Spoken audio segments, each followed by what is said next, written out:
എന്താണ് ഈ ഫയൽ ഒന്ന് അവിടെ എത്തിച്ചു കൊടുത്തിട്ടോ. Okay okay. എന്തായാലും ഒരു കാര്യം, അതായത് ഒരു ഇമ്പോർട്ടന്റ് കാര്യം പറയാനായിരുന്നു. അതായത് നമ്മള് പലപ്പോഴും പിന്നെ നമ്മളെ സ്വന്തം ഡോക്യുമെന്റ്സ് പോലും നമ്മളെ കയ്യിൽ ഉണ്ടാവാറില്ല.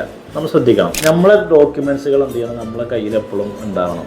അത് നമ്മളെ പ്രധാനപ്പെട്ട ഡോക്യുമെന്റ്സ് ആണ്. ഇവിടെ നമ്മൾ താമസിക്കുമ്പോൾ ഇവിടുത്തെ നമ്മുടെ റെസിഡൻസി വിസ, അതുപോലെ തന്നെ എമിറേറ്റ്സ് ID, എമിറേറ്റ്സ് ഐഡിൻ്റെ കോപ്പി, അതുപോലെ തന്നെ ലേബർ കാർഡിൻ്റെ കോപ്പി, പിന്നെ നമ്മുടെ സ്വന്തം പാസ്പോർട്ടിൻ്റെ കോപ്പികൾ, ഇതൊക്കെ നമ്മളെ കയ്യിൽ എപ്പോഴും നമ്മുടെ കയ്യിലുണ്ടാകും. പലപ്പോഴും പല ആൾക്കാരുടെ കയ്യിലും ഉണ്ടാവാറില്ലത്. ചോദിക്കുമ്പോൾ നമുക്ക് ഇവിടെ ക്യാൻസലേഷൻ ഒക്കെ പലരും വരുന്ന സമയത്ത് അവർക്ക് പിന്നെ അവരുടെ ഡോക്യുമെന്റ്സുകളൊന്നും കയ്യിലുണ്ടാവില്ല.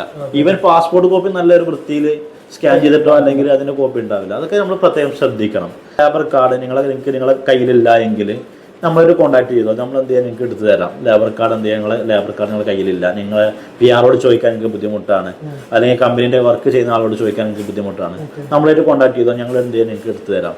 നമ്മൾ ILO ഇൻഷുറൻസ് ഉണ്ട് ഇവിടെ.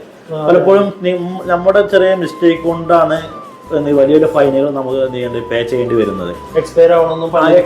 അറിയില്ല.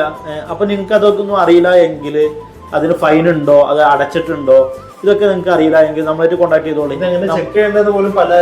അറിയില്ല, സിമ്പിളായി ചെയ്യാൻ പറ്റുന്ന കാര്യങ്ങളേ ഉള്ളൂ അത്. പക്ഷെ എന്ത് ചെയ്യില്ല, അത് ആളുകൾ ശ്രദ്ധിക്കാത്തത് കൊണ്ടാണ് അത് വെറുതെ കുറെ ഫൈനുകൾ എന്ത് ചെയ്യുക, അടക്കുക. നമ്മൾ ഈ രാജ്യം നമുക്ക് തരുന്ന ഒരുപാട് അവസരങ്ങൾ, പിന്നെ ഒരുപാട് ഫെസിലിറ്റികൾ, ഇതൊക്കെ നമ്മളിവിടെ ഉപയോഗിക്കുന്നുണ്ട്. അപ്പോൾ നമ്മൾ ഈ രാജ്യത്തോട് നന്ദിയും അതുപോലെ തന്നെ ഈ രാജ്യത്തെ നിയമങ്ങളും നമ്മൾ എന്ത് ചെയ്യണം, പാലിക്കണം. അത് നമ്മൾ ബാധ്യസ്ഥരാണ്. അപ്പോൾ നമ്മൾ കുറെ എക്സ്പയർ ആയി കിടക്കുന്ന വിഷയങ്ങൾ അതൊന്നും ഉണ്ടാവരുത് എന്നാണ് എനിക്ക് പറയാനുള്ളത്. ഒന്ന് ശ്രദ്ധിക്കേണ്ട കാര്യങ്ങളാണ് ഇതൊക്കെ.